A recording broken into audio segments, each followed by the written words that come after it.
apresentação para todo mundo. Se vocês puderem, alguém puder ligar a câmera, eu agradeço. Para ver o rostinho de vocês também.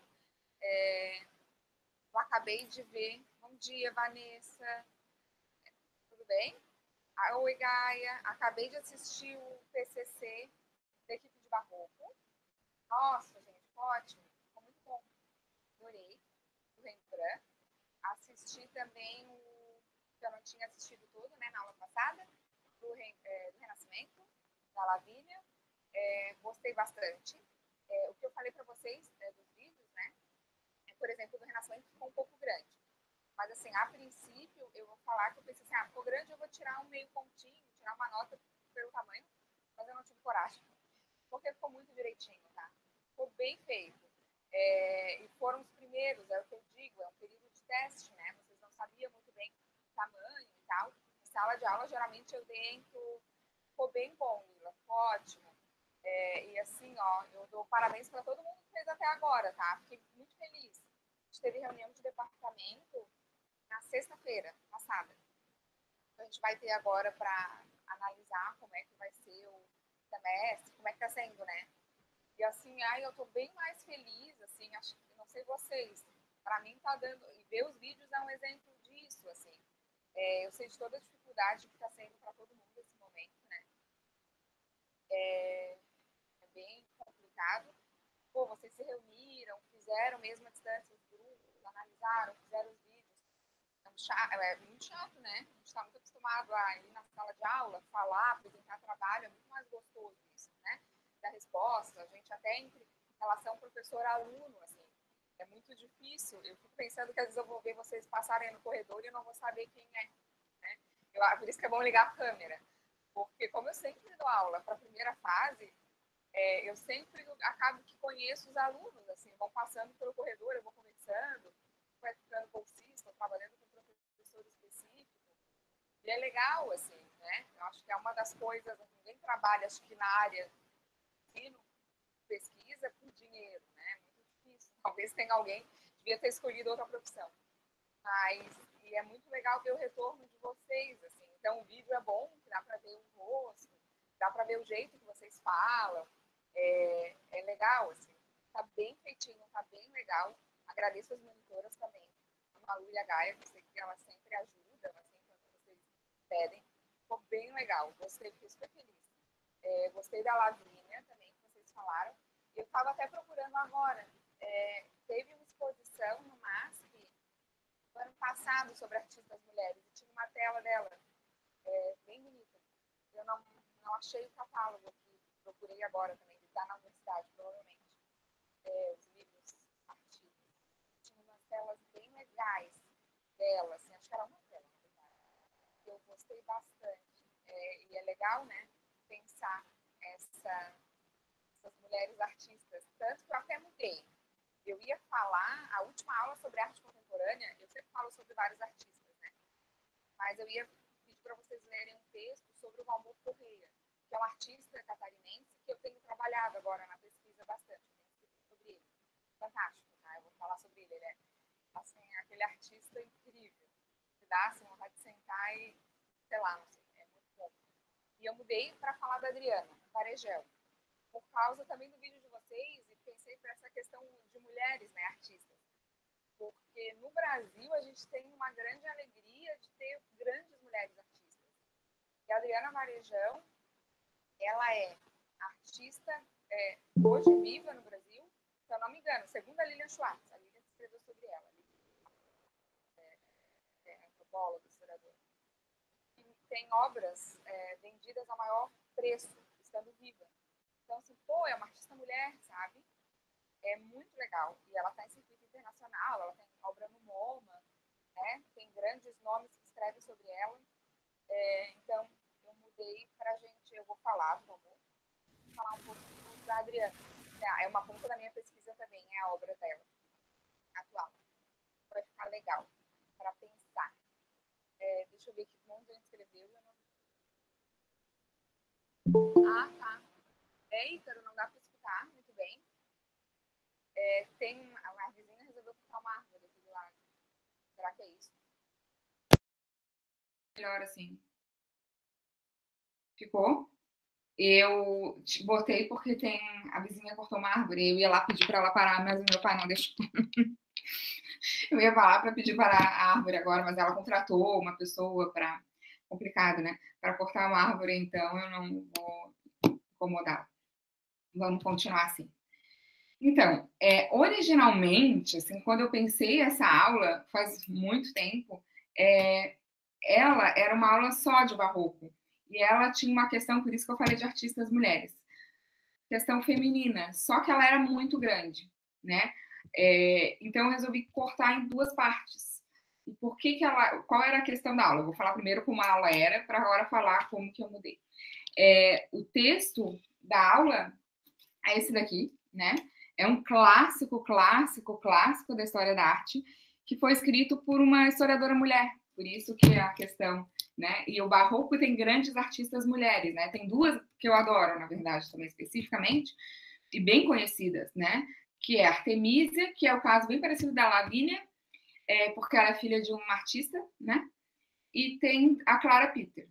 E aí tem as duas pontas, qual que é a questão? De pensar que a gente tem uma historiadora da arte, mulher, já vou falar disso também, e a gente tem duas artistas de renome, né, atualmente, né, de renome internacional do período. Então, eu juntei isso para pensar essa arte, né, e essa história da arte também em mulheres. A questão é que a aula fica muito grande, né? Ficava já em sala de aula, eu nunca conseguia acabar essa aula em uma semana. Então, como era remoto, eu sei que eu ia ter que cortar mais coisas, enfim, eu ia ter que enxugar o conteúdo, eu não queria deixar de falar de nenhuma das coisas. Então, eu dividi em duas. Eu acho que ficou bem melhor, assim. Eu senti, gravando o vídeo, eu resolvi, achei que ficou bom mesmo, assim. Foi melhor do que fazer junto. E a questão ia ser pensar essas duas pontas, né? As artistas mulheres, a gente vai, então, as duas e outros artistas, né? Do barroco geral. A gente vai trabalhar na próxima semana. E aí eu selecionei um texto, um artigo, né? Científico, que saiu numa revista, na Tempos Históricos, que é uma revista de renome, e foi escrito por uma moça que escreveu a tese de doutorado sobre a Artemisia, né? A Artemisia Gentileschi é bem conhecida, né? Já, assim, é bem livro, enfim, ela é bem conhecida, mas ela é um fenômeno lá da década de 70, né? É um fenômeno novo, digamos assim. E ela fez, e é legal pensar nessas mulheres, porque elas fizeram muito sucesso na época, tá? A gente tem de dizer, as artistas mulheres não faziam sucesso, nada, elas faziam muito sucesso. E era tipo uma questão assim, uau, uma artista mulher que faz esse drapeado, por exemplo, da Lavínia, né? Elas têm muito renome, elas recebem grande encomenda. Então, assim, a história da arte apaga muito, né? E é muito complicado, né, a gente ter que assumir a culpa.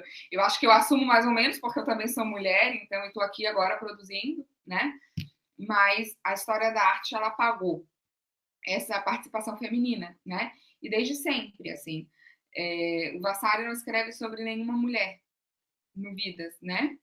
Dele. E a gente sabe que mulheres produziam no século XVI em Florença.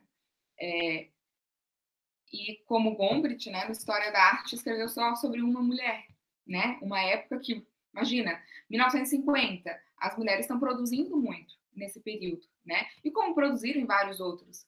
Eu sempre falo que a gente é muito feliz no Brasil porque a gente tem grandes nomes, né? E a exposição brasileira no MASP, né? Mas eu acredito que a maior exposição brasileira que recebeu, a exposição no Brasil que recebeu o maior número de visitantes foi a da Tarsila, do Amaral. E antes tinha sido uma do Monet, acho que, sei lá, década de 80, ainda no século XX, e a da Tarsila, que teve também, ano passado também, né? O ano passado tivemos boas exposições, a gente tem tido, né?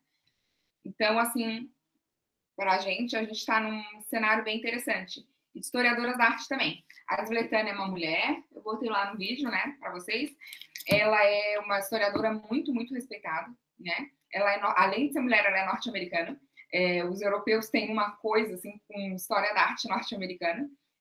Isso geralmente dá um, né?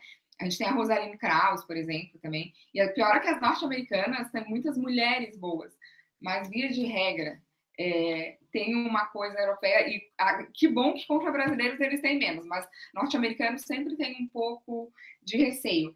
E também acho que o teor provocativo, né? Que algumas coisas que não se faz.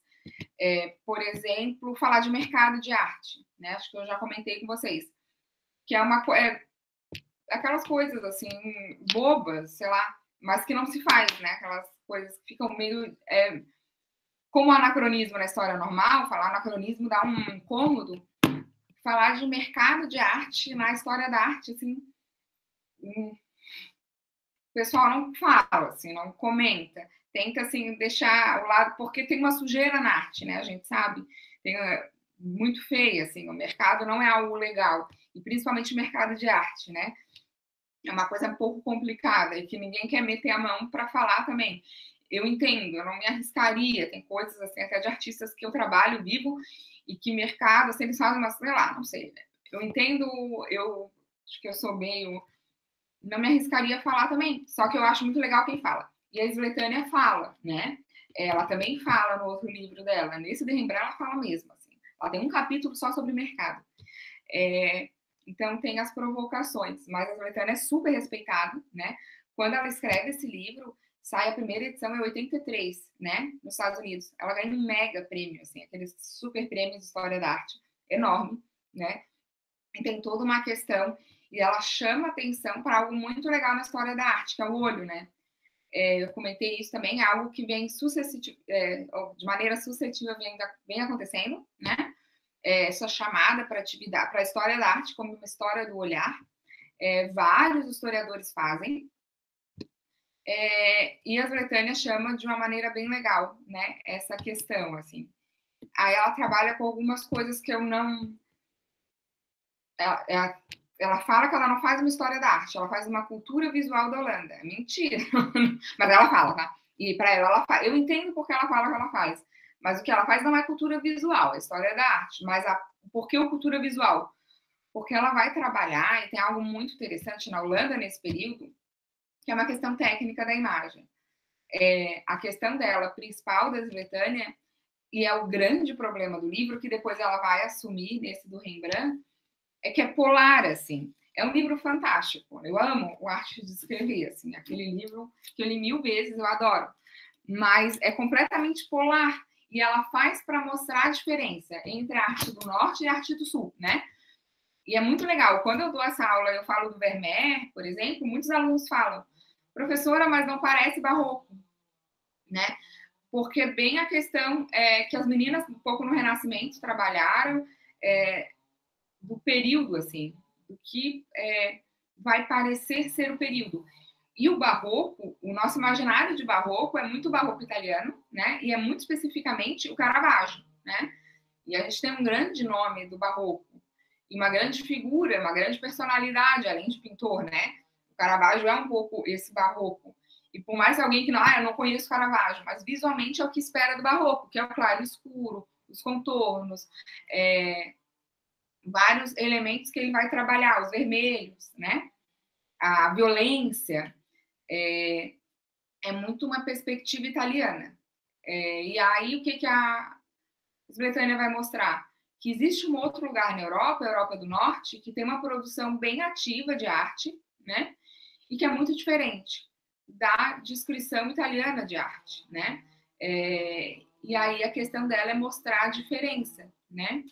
Ela vai fazer isso principalmente com a arte, né? Ela pega um lugar específico, a Holanda do século XVII, e ela vai discutir algo que é muito legal, porque essa arte holandesa, ela era considerada sem graça, assim, sei lá, no século XVIII, no século XIX, e ela mostra, e é claro, para a gente não entende por que isso não é valorizado, porque a gente tem olhos, né, de quem a arte já passou por vários processos, né? A gente tem olhos pós-Monet, por exemplo, Manet, a gente está habituado a ver uma cena simples do cotidiano numa imagem de arte, só que isso não existia antes, né? Então, ela problematiza isso muito bem, né? A diferença entre essas duas artes e essa questão do olho, né? E do olho do historiador ou das pessoas de hoje, século XXI, que é um olho que está habituado a ver, né, de uma maneira diferente. É o que eu falo para vocês do renascimento, da perspectiva, o olho muda, né? Então ela tem essa chamada bem legal para a arte, da forma que a gente olha. E o Gombrich tem também, tá? O Gombrich, a gente sempre fica xingando ele, tadinho, eu, por causa do manual. Eu não xingo, eu acho o manual ótimo, mas é um manual. E às vezes é um pouco generalista. E ele trabalha sobre psicologia do olhar de uma maneira muito boa. O Damisch, que é um francês, trabalhou muito com essa questão do olhar. Hoje é bem normal, né? E a Svetânia é uma mulher forte que está aí e faz parte desse movimento, assim. É bem interessante. E o que eu falei de historiadoras da arte mulher é que no Brasil também a gente é bem feliz, porque nós temos grandes nomes femininos na história da arte. E é muito legal. Isso não é uma característica geral. Na França, por exemplo, a gente tem, tá? Algumas, a Muriel é maravilhosa, que é atual e ela é bem nova. Mas é uma das primeiras, a Muriel Pic, das primeiras grandes, assim. Porque sempre foram nomes de homens, né? A gente tem, por exemplo, o Gombrich ou o Wolfling, a gente não vê muito Vargo, de Dilberman, a gente não escuta nomes femininos, né? Tanto assim. E no Brasil, a gente tem grandes nomes, grandes historiadoras da arte mulher. Se a gente pensar, a gente ainda tem grandes nomes, é claro, homens também, mas as mulheres são mais numerosas produzindo história da arte. É muito legal isso. E a questão que eu falei, na Europa, na França, talvez elas sejam numerosas, mas elas não são as mais conhecidas, né? A gente sempre trabalha com nome de homem, assim. E eu estudei na escola, né, de artes da França, na École, e eu não tive uma professora da arte mulher. É uma área bem estranho, né? E no Brasil as mulheres têm bastante participação e são grandes nomes, assim, grandíssimos nomes, e nomes bem fortes. Um exemplo é que eu gostei bastante do livro do Rembrandt. Quem escreveu foi a Cláudia Valadão. A Cláudia Valadão de Matos. Ela é professora da Unicamp e ela é um super nome, assim, super produtiva, alguém assim que pesquisa muito ativamente, que tem muito respeito dentro e fora do Brasil, né? Ela trabalha muito na Alemanha também, a Cláudia. Ela traduz, viu que mandou alemão, ela é um nomão, assim.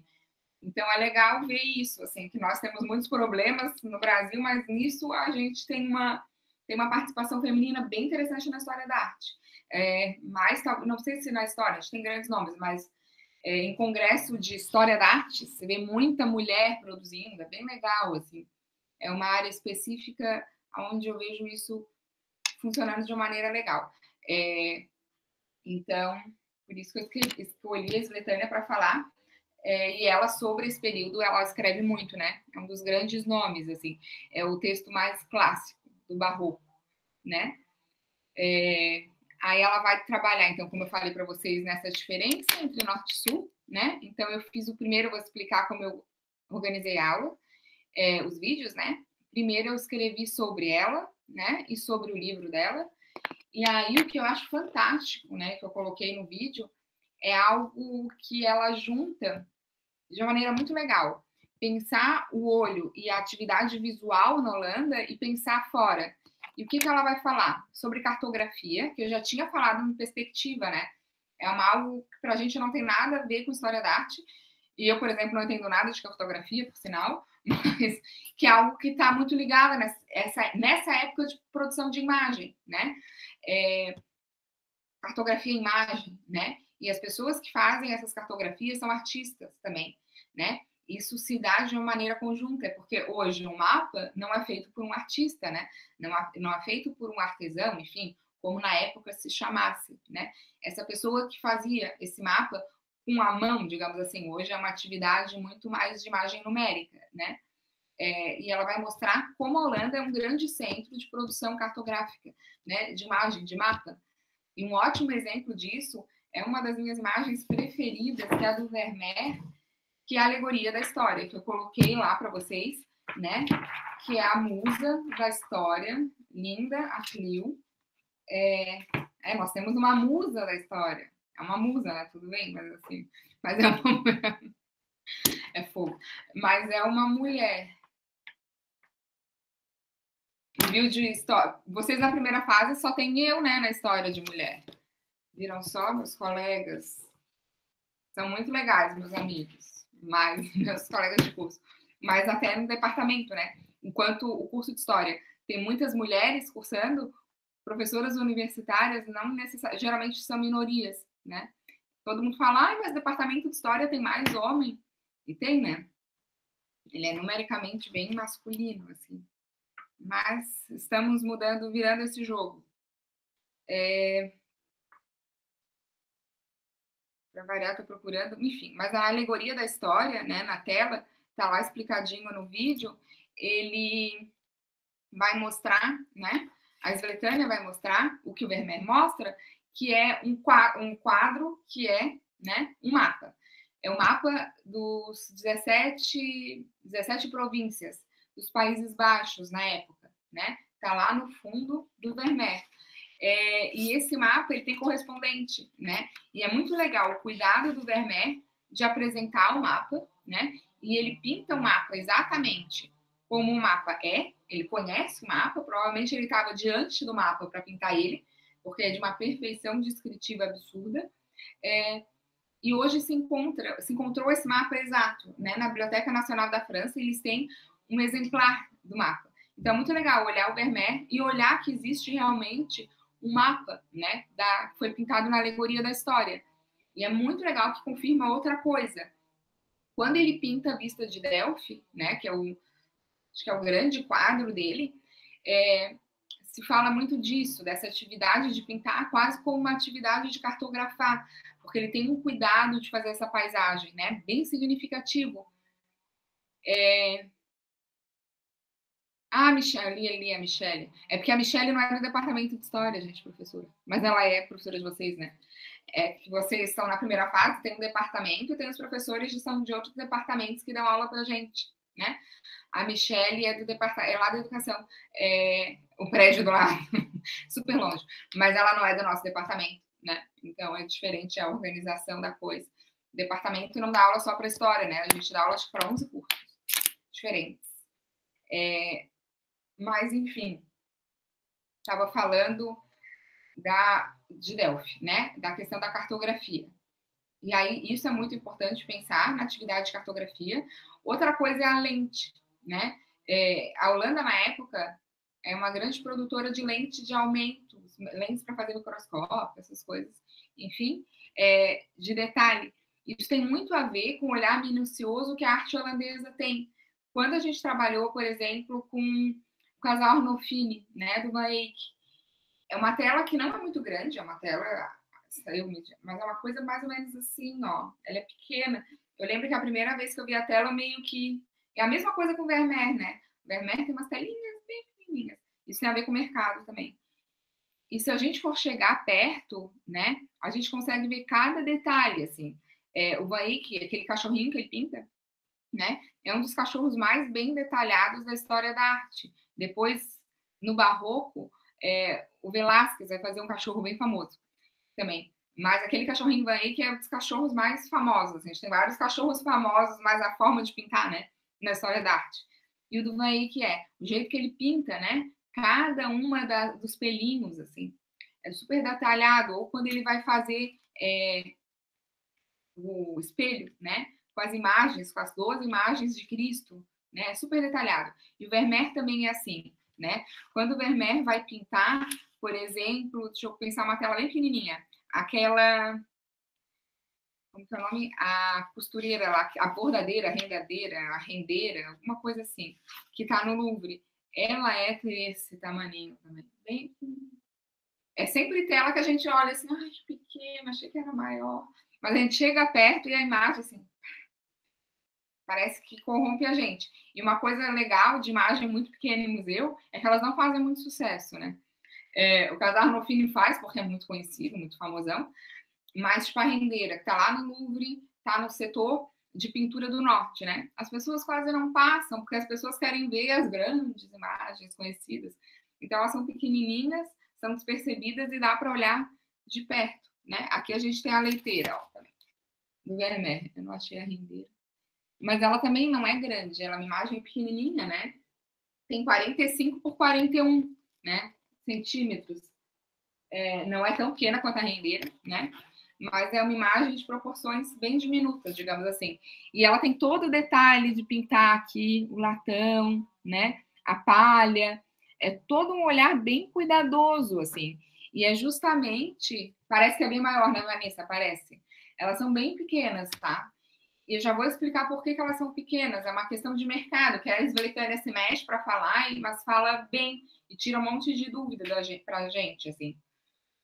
E essas imagens, elas são pequenininhas, então tem algo do olhar microscópico. E a Esvelitânia chega a pensar, eu acho que eu concordo com ela, que se usava talvez até uma lente para pintar isso, porque ou eu tô, realmente eu tô ficando velha, eu não tô enxergando tão bem. Eu fico abismada como esse povo enxergava bem, né? Quando eu penso que o Michelangelo pintou o Juízo Final com mais de 60 anos, eu fico apavorada, porque como é que enxergava tão bem? E o Vermeer não, ele morre mais novo, mas enfim, tem toda uma questão de olhar. Provavelmente ele usava algum tipo de lente, né? Ou se não usasse, é o que diz a Esvelitânia, tem essa questão do olhar próximo. Eu fui míope durante muito tempo, eu tinha 9 graus de miopia, né? Eu operei. Então também tem isso do míope, de olhar, talvez a pessoa, eu poderia falar que ele é míope, que o míope olha, enxerga muito bem de perto, né? Fez Michelangelo enxergar. Então tem toda uma questão de próximo e de longe. E aí ela fala da lente, eu concordo. E a gente sabe que a Holanda é uma grande centro de produtora de lente na época e como isso influencia na pintura. E o que ela fala também é da câmera obscura, né? A câmera obscura é um mecanismo que também tem um monte de rolo assim, mas na história da arte tem teorias que chegam a falar que a perspectiva ela começa a ser usada por causa da câmera obscura. Isso eu já não sei no Renascimento, mas na Holanda do século XVII, muito provavelmente eles usaram, tá? Porque é um mecanismo, assim, uma caixa escura, como a fotografia vai ser a câmera clara depois, livro do Barthes, é um livro ótimo. Mas, enfim, a câmera escura, ela é uma câmera, ela tem uma espécie de lente, assim, na frente. Eu tenho um espelho, assim, que reflete a imagem que está na frente dela, uma espécie de mecanismo. Ela é o que vai, a partir dos estudos da câmera escura, que vai surgir, né, a fotografia. Mas ela é bem anterior. E aí vai ter esse espelho que vai ter a imagem refletida, ao contrário, que é o espelho. E aí tinha uma espécie de vidro que as pessoas desenhavam sobre. Então, se usa isso para a produção de imagem pictórica. E se fala que o Vermeer usa. Parece, né? Com a vista de Delphi, por exemplo. E aí a gente tem várias coisas também assim. Eu tenho muita pintura de paisagem nesse período, né? Por exemplo, o Vermeer, com a vista de Delphi. Isso fala que ele poderia ter usado uma câmera obscura. Só que a gente não sabe se... A história da arte fala que não é, tá? Eu também não sei. É muito complicado definir as coisas assim. Porque a paisagem loco só começa a ser produzida no século XIX. O que é paisagem loco? Eu vou ali no meu jardim, né? E eu vou pegar uma tela, um cavalete, e eu vou pintar a paisagem, né? Isso é paisagem loco. Eu estou no lugar e eu estou pintando essa imagem a partir da minha atividade de olho. No lugar. Eu não vou no lugar fazer um estudo. Eu vou pintar ali. Isso só no século XIX, na história da arte. Mas, por exemplo, o que a Esvelitânia fala, né? Que a gente tem toda uma produção sobre arte na Itália, mas a gente não tem isso na Holanda. Eu não sei como é que esses artistas pintavam tanto, né? O Rembrandt, a gente sabe que a gente tem mais questão de mecenas, ou de quem alguma coisa de mercado, a gente tem mais informações. Mas o Vermeer, a gente não tem tanta informação sobre a produção dele, por exemplo. Sabe-se lá, né, se ele não fez.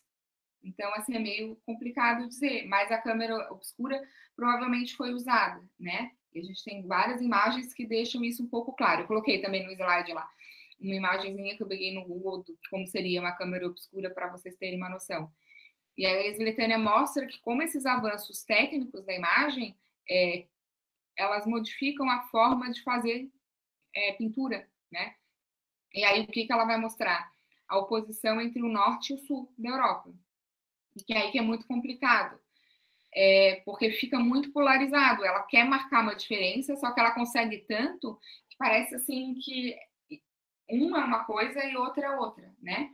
Por isso que ela lança esse livro em 83, Arte de Escrever, e, se eu não me engano, em 88, logo depois, assim, ela lança, em inglês, né? Até chegar no Brasil demorou um pouco.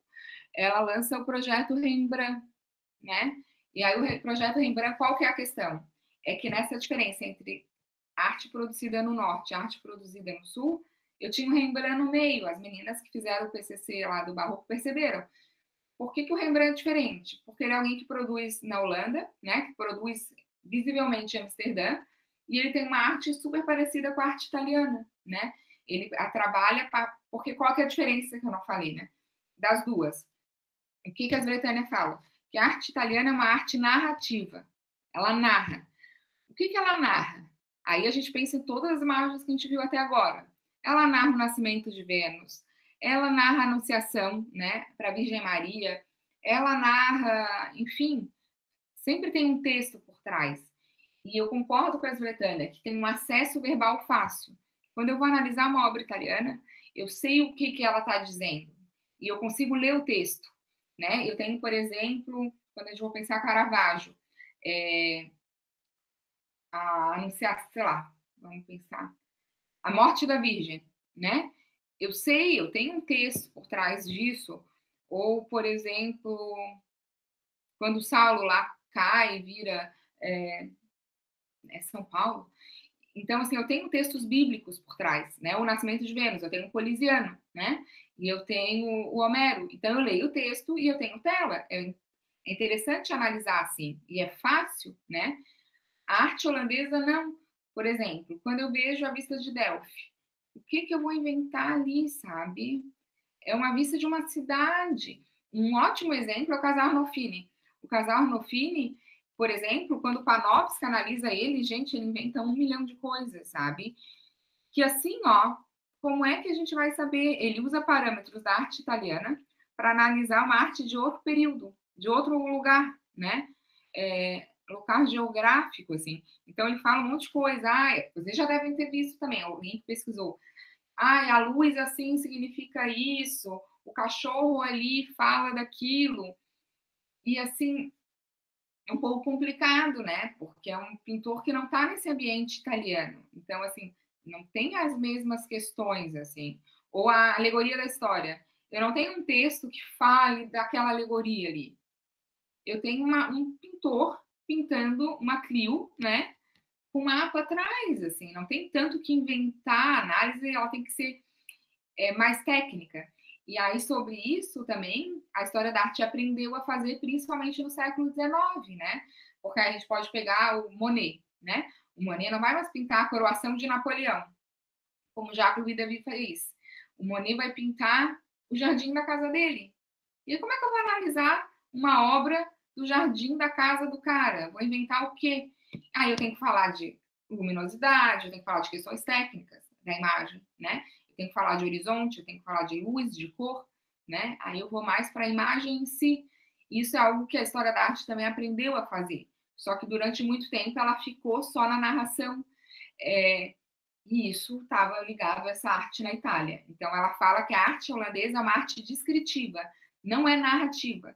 Ela descreve uma cena, né? É uma descrição. E aí o que ela percebe é que o Rembrandt, ela fala que seria uma exceção. E aí por isso que ela recebeu um monte de crítica. Ela fala que foi uma exceção. O Rembrandt foi uma exceção. Ele estava na Holanda, ele produzia algo muito diferente, mas ele era a exceção. E aí ela escreve, né, aqui o livro, o projeto Rembrandt, do ateliê ao mercado, e ela mostra, né, no livro que o Rembrandt não era uma exceção. O Rembrandt era alguém que produzia de uma outra maneira, mas tinham tantos outros que produziam, né? É bem legal. Eu gostei, não sei se eu gostei mais de um ou do outro, acho que eu gostei mais do projeto Rembrandt, sabia? Eu gostei bastante das imagens e de como ela vai falar do Rembrandt. E ela analisa bem assim a questão desse artista, é bem legal. Ela fala um pouco da vida dele, mas fala sobre esse trabalho, né? E a questão que a gente falou um monte quando a gente falou do Renascimento, ele trabalha com muito ajudante, né? se acredita que ele trabalhou com 50, se tem documento, na verdade, que ele chegou a trabalhar com 50 pessoas ao longo, né, da vida, entre estudantes e assistentes. É muita coisa, né? A gente sabe que o Rafael trabalhou com 50, mas 50 junto, Rafael, né? E isso é bem aceitável, por exemplo, no Renascimento. E tudo leva a crer que do Rembrandt também é algo aceito. Só que o Rembrandt assina, né? E ele assina obras que são dos assistentes dele, né? E que provavelmente ele tem retocado alguma coisa, só o auxiliado, né? É bem legal também que ela fala de uma coisa, que ela fala sobre o Tiziano, sobre o Rafael, que trabalharam com muitas pessoas, que eles têm um temperamento muito fácil, né? Isso é muito falado do Rafael, né? O Rafael é alguém conhecido na história da arte por ser doce, por ser fácil lidar bem. O Vasari chega a criticar o Rafael, no livro dele ele critica, porque ele fala que o Rafael trata os alunos, os assistentes, como filhos, né? Que ele é tipo um paizão, assim, aquele professor meio paizão. Eu já deturpando a coisa, colocando numa linguagem cotidiana, mas que é isso, que ele tem uma relação muito próxima com os assistentes, né? Ele resolve o problema, ele ajuda. E o Rembrandt não era assim, né? A gente sabe também pela troca de cartas que ele tem com as mulheres ou com algumas pessoas que compram obras dele, que ele é uma pessoa bem difícil de lidar. Então é um pouco assim surpreendente que ele tenha trabalhado com tantas pessoas junto, né? Ele tem um ateliê, um grande ateliê em Amsterdã, né? Ele não é de Amsterdã, ele é de uma outra cidade na Holanda, Lend.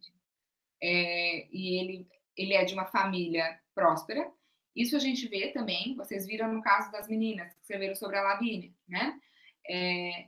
Ela é filha de pintor. A gente geralmente ou tem uma família que já é inserida na arte, ou é de uma família geral, assim, um pouco, via de regra, um pouco próspera, tá? Claro, porque é um tipo de arte um pouco complicado, né? E o Rembrandt casa com uma mulher muito rica, né? Na verdade, ele se dá muito bem porque ele casa com uma mulher bem rica, assim, e é o que dá um suporte para ele. E aí, mas ele faz uma escola, ele tem um estudo assim formal, é uma escola latina que tem na Holanda, e o pai dele queria que ele fosse, se tivesse uma carreira culta, né? Uma atividade burocrática, tipo um concurso, sei lá, de direito, mas algo assim, não, uma atividade burocrática culta na cidade. Mas ele começa a se interessar por arte já, jovem, e aí ele tem a iniciação com um grande artista de ser pintor, né? E ele se torna um grande pintor. E o que é mais legal é que ele trabalha de uma maneira bem diferente. E porque a maneira de mercado. Quando eu falei para vocês que o Vermeer é pequenininho, né? A rendeira lá bem pequenininha, ou tantas outras imagens, a gente tem um monte de naturezas mortas. Por exemplo, a gente vai ver na aula que vem, né, que eu separei, a Clara Peters. A Clara tem obras maravilhosas de natureza mortas. Ela é da Europa do Norte, a gente acredita que da Antuérpia, né, mais pro lado da Bélgica, mas que na época fica ali tudo junto, né, uma tradição visual muito próxima da Holanda, que se produz geograficamente. Ela tem telinhas bem pequenininhas também. Por quê? Por que vocês acham que as imagens na Itália são grandes e na Holanda pequenas? Alguém tem algum chute?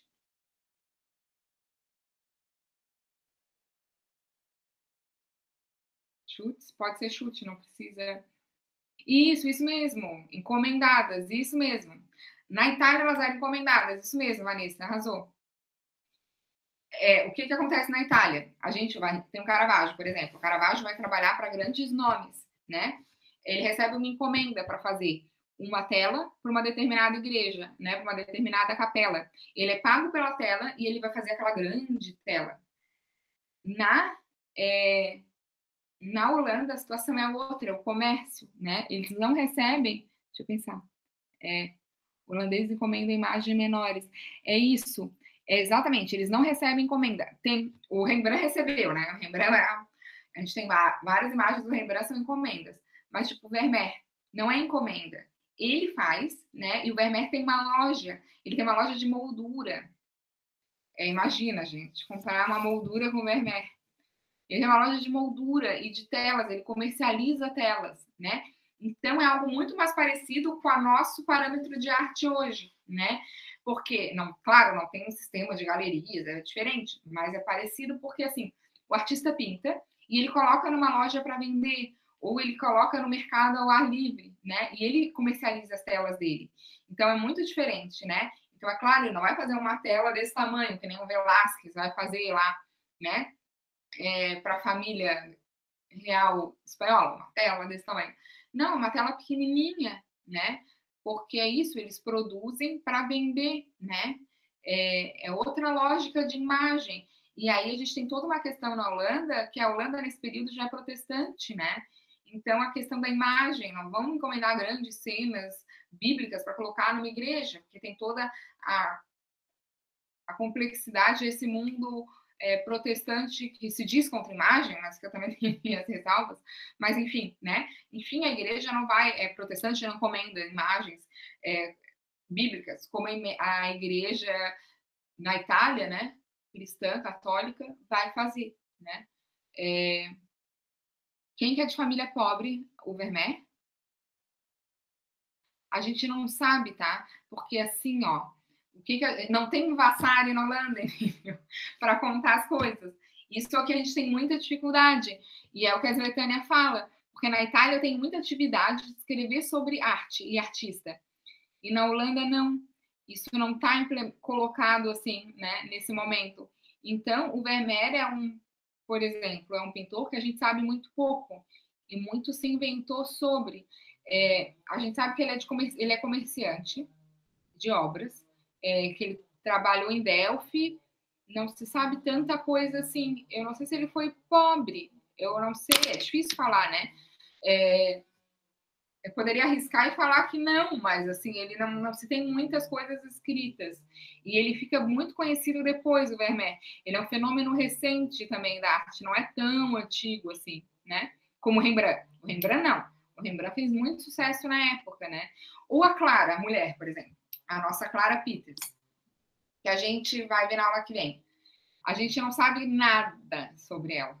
Só que ela foi maravilhosa, é incrível, porque as imagens dela são incríveis e ótimas, e é absurdamente bom, tá? Mas a gente sabe que ela teve reconhecimento em vida. Por quê? Porque a corte da Espanha, na época, comprou várias imagens dela, na época. Então, assim, pô, para o rei da Espanha me comprar uma tela de uma artista mulher lá da Antuérpia, da Bélgica, era porque ela tinha reconhecimento. E ela pinta naturezas mortas. E a gente tem umas pistas na imagem, né? De que ela é bem.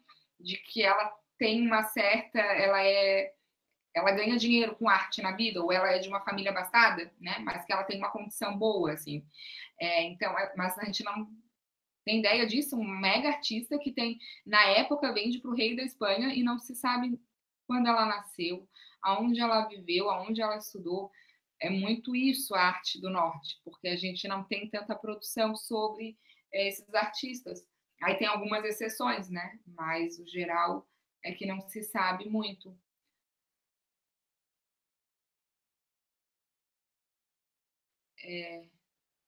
Ai, desculpa. Exposição, Vanessa,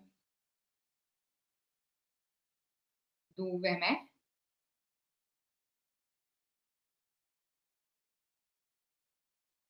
É, tá, enfim, mas a questão dessas. Ah, tá, então tá. Mas a questão das imagens pequenas tem muito a ver com isso, com o mercado. E aí, o que a Svetlana trabalha muito no projeto Rembrandt, que ela começou a trabalhar, ela também trabalha nesse livro bastante, Arte de Escrever, como eles vão trabalhar não para um mecenato. E aí, o Rembrandt, por exemplo, ele não quer trabalhar para um grande rei, ou ele não vai procurar, né, o rei da Inglaterra para fazer um retrato, ou alguma coisa assim, que ele tem renome. Ele vai trabalhar sozinho, né? E ele vai fazer as imagens, ele recebe algumas encomendas, mas na própria Holanda, né? E ele vende, ele faz imagens e vende. Por exemplo, ele faz autorretrato, né? O Rembrandt ele é mais conhecido por autorretrato. E ele trabalha com algo muito legal, que é assim, ó, que a gente vê muito isso em geral, o Vermeer também, é o ateliê, porque esses artistas, eles vão ter ateliês, né? E aí o Vermeer, a gente sabe que o ateliê era em casa, por causa da arte de pintar, e o Rembrandt, o ateliê, não era na casa dele, ele compra depois uma casa ao lado, tá? Do ateliê. Mas o ateliê era uma espécie do mundo deles, assim. Eles vivem nesses ateliês. E aí tem toda a questão, porque assim, os artistas na Itália, eles fazem muito retrato, né? Alguém encomenda um retrato. Eles vão lá e fazem, tem a relação desse pintor com um retratado, mas esse retratado, ele é alguém que está pagando pelo retrato. E na Holanda eu tenho muito a questão do modelo, né? E que é uma questão daí que na arte depois, um Picasso, um Monet, Renoir, né? Esses modelos que vão pousar para eles fazerem a imagem. Isso é muito visível na Holanda. E aí isso acontece dentro dos ateliês, essa vida dentro dos ateliês, né? E esses ateliês, a Svetlana descreve super bem, assim. Eles têm roupas, né? Essas roupas diferentes, por exemplo, o Vermeer lá pintando a Clio, provavelmente, né? E ele fala isso na imagem, porque a gente tem um pintor pintando uma mulher vestida lá de Clio, né? Eles vão ter essas modelos que se vestem com essas roupas. Esses ateliês, eles funcionam numa lógica muito do teatro. A Svetlana trabalha muito isso, né? Isso também, na história da arte, a gente tem uma série de pessoas que trabalham com esse mundo do teatro e esse mundo da pintura, eles também se encostam, né? E ela fala de toda a apresentação teatral do Rembrandt. Por exemplo, sei lá, a lição de anatomia, né? Acontece mesmo no anfiteatro, né? Ele vai pintar, no caso. Mas aquela guarda, né? A guarda, mudaram de nome, como é? Noturna. Que também é uma questão completamente teatral que ele apresenta, né? Como que ele... Ronda Noturna, isso mesmo. É porque essa tela não era Ronda Noturna, né? Ela tinha outro nome. O Ronda Noturna foi mais tarde que foi atribuído o termo, porque ela também não era escura. Ela escureceu por causa do verniz, sabia? E aí ela não era tão escurinha, ela era mais clara. E ela... Por isso que se botou Ronda Noturna. Tem toda uma... Mas, enfim, isso mesmo. Parece um teatro, né? E é muito isso. A questão de roupa, a gente vai ter vários elementos ali bem teatrais. Isso é bem próprio do Rembrandt e do ateliê dele, né? Ela chega a falar, assim, uma história, a Svetlana, que eles queriam pintar, sei lá, um mendigo. E aí eles convencem o mendigo que está lá na praça para ir no ateliê, né, do Rembrandt. E ele fica apavorado, porque ele vê um monte de roupa estranha, umas caveiras, e ele quer fugir dali. E aí convencem o mendigo a ficar.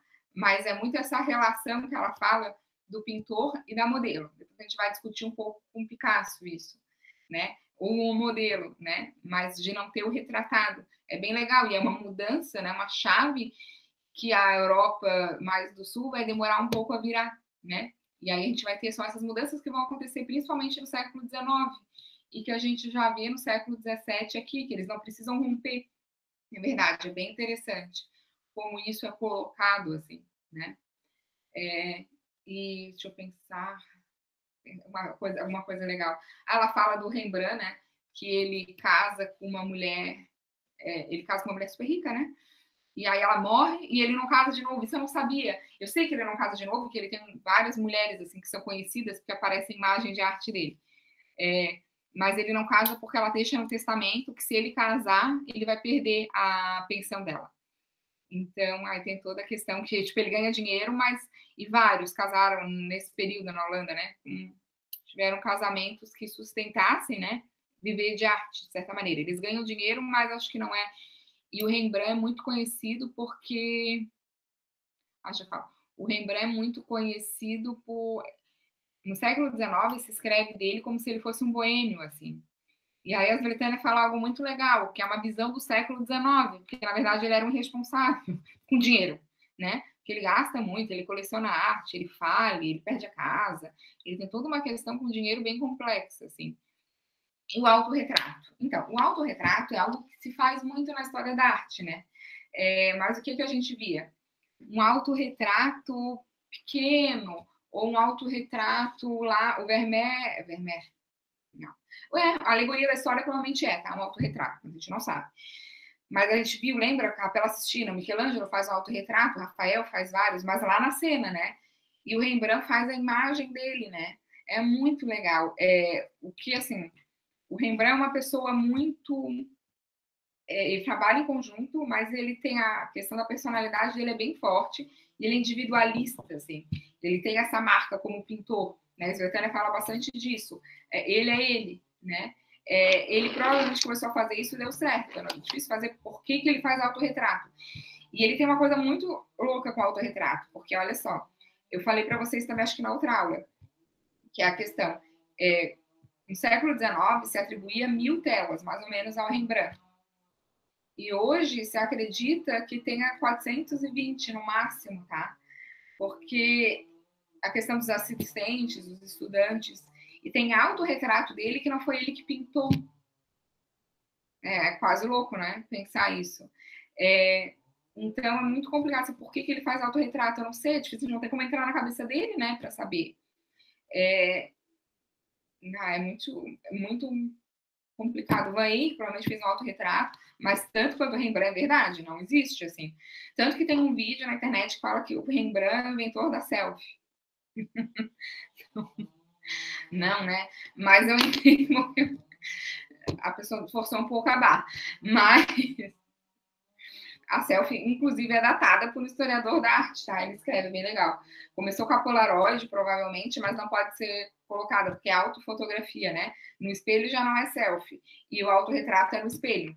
Então, assim, para começar. E é sempre com imagem numérica, né? A selfie. Por exemplo, a Polaroid, a gente tem um filme que mostra uma pessoa, no século XX, tá? Sei lá, década de 70, 80, tirando uma foto assim com uma Polaroid.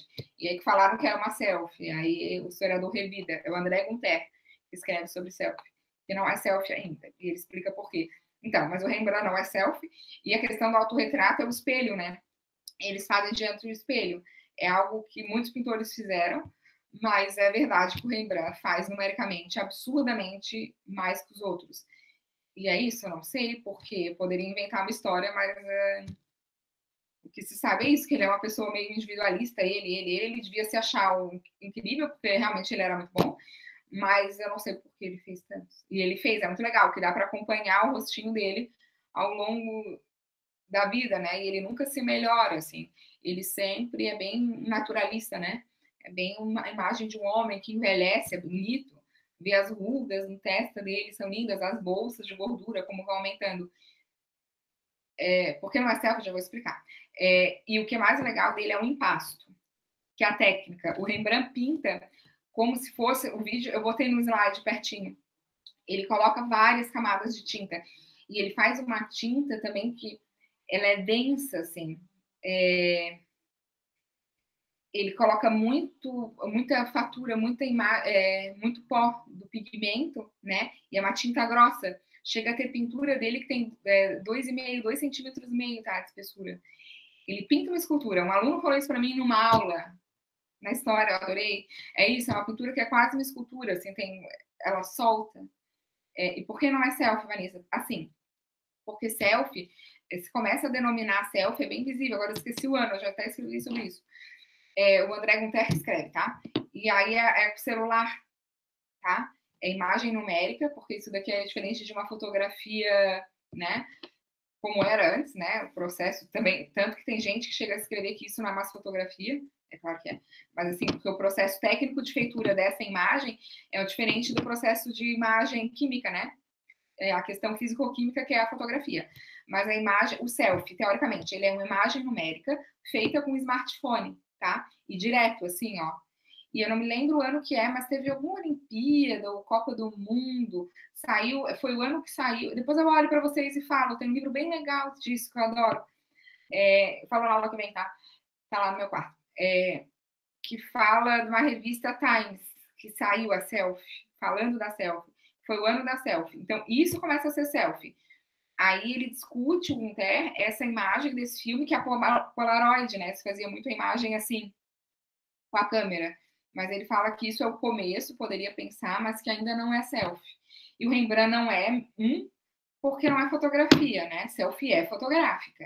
A partir do momento que eu pinto a imagem, é outra questão. E dois, impossível, né? Fazer uma pintura que seja uma selfie. Isso não é, porque a selfie não é um autorretrato. A selfie é uma imagem fotográfica tirada exatamente do meu rosto, né? E aí, tanto que isso é muito a era do smartphone, né? Que aí eu tenho esses celulares que tem câmera na frente, e isso muda muito o mundo da imagem. Esse livro é tão legal, eu vou tentar falar dele um pouquinho, nem que seja na última aula, mas eu falo da selfie na aula que vem, algo importante. A imagem dele em sequência para o envelhecimento, né? É muito legal, Mário. É, é muito legal, é muito legal. E é muito honesto, assim, a forma como ele se pinta, sabe? Ele não parece uma pessoa tão assim.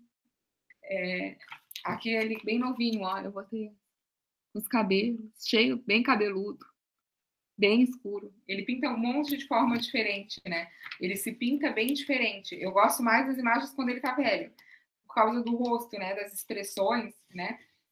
Como o envelhecimento facial, ele deixa o rosto cheio de expressão, muito bonito. E é muito legal comparar. E ele tem não sei quantas, né? Mas ele tem uma infinidade de autorretratos. Eu botei vários.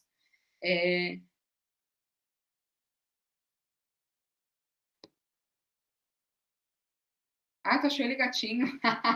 Porque vocês não viram o Gustavo Courbet. Gustavo Courbet é um muso inspirador maravilhoso no século XIX, vocês vão ver ele. Ele é muito mais bonito que o Rembrandt. Mas ele tá novinho, né? Novinho.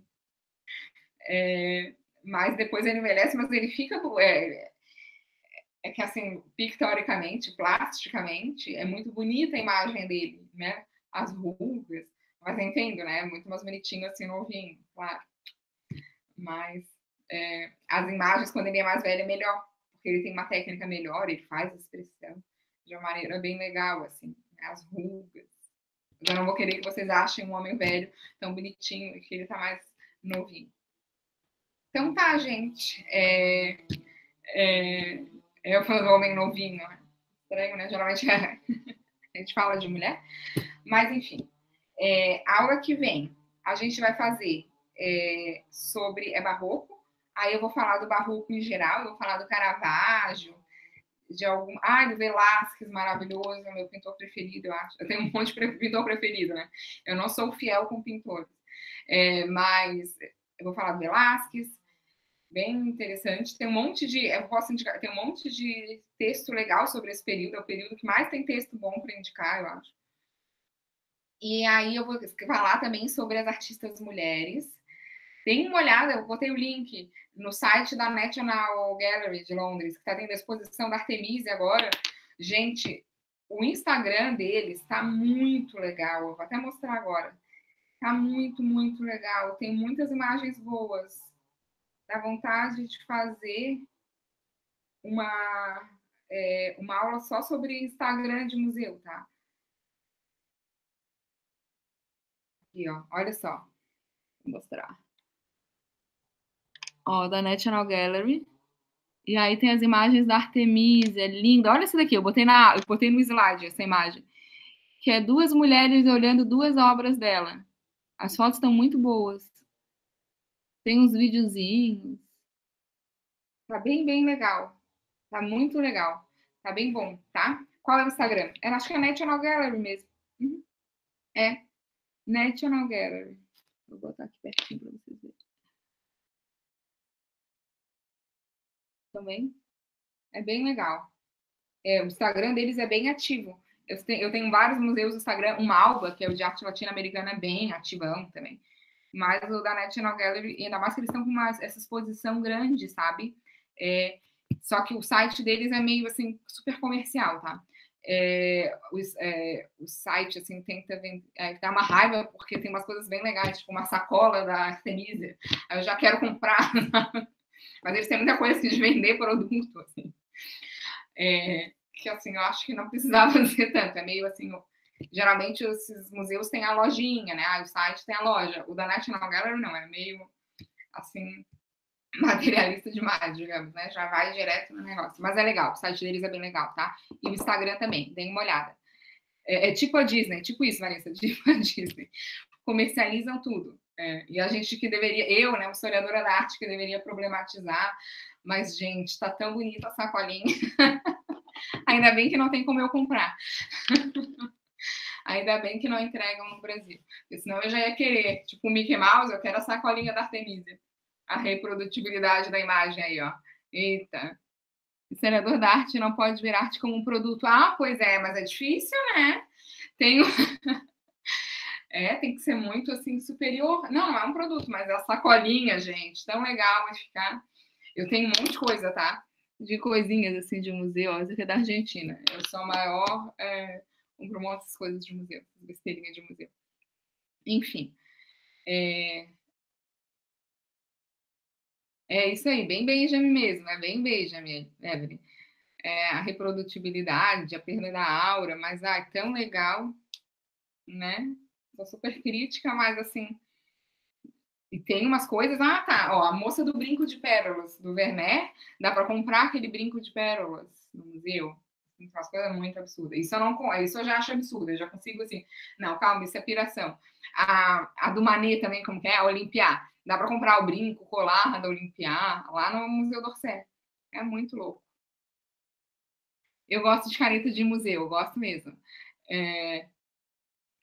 Caneta, livro, quem é que não gosta também, né? Tá bom, melhor que ter uma caneta do Mickey, gente. Uma caneta do museu. Pelo menos os fundos são usados, né? O dinheiro é usado por uma boa causa. O Romero Brito não, né? Não, aí já me pergunto, o Romero Brito não conta. O Romero Brito não conta. Quem que tá mostrando o que a Vanessa tá mostrando ali? Mas também é legal, Vanessa. Aqui, ó, do papel. Também é legal, também gosto. É legal, deixa a gente se divertir, né? Não dá para ser só crítica com tudo. A gente é crítico, mas a gente compra lá e analisa criticamente isso. Então tá, gente. Eu demorei, vocês viram que eu gravei aula no domingo, né? Essa semana. Eu sabia que eu ia me atrasar. Mas essa eu vou.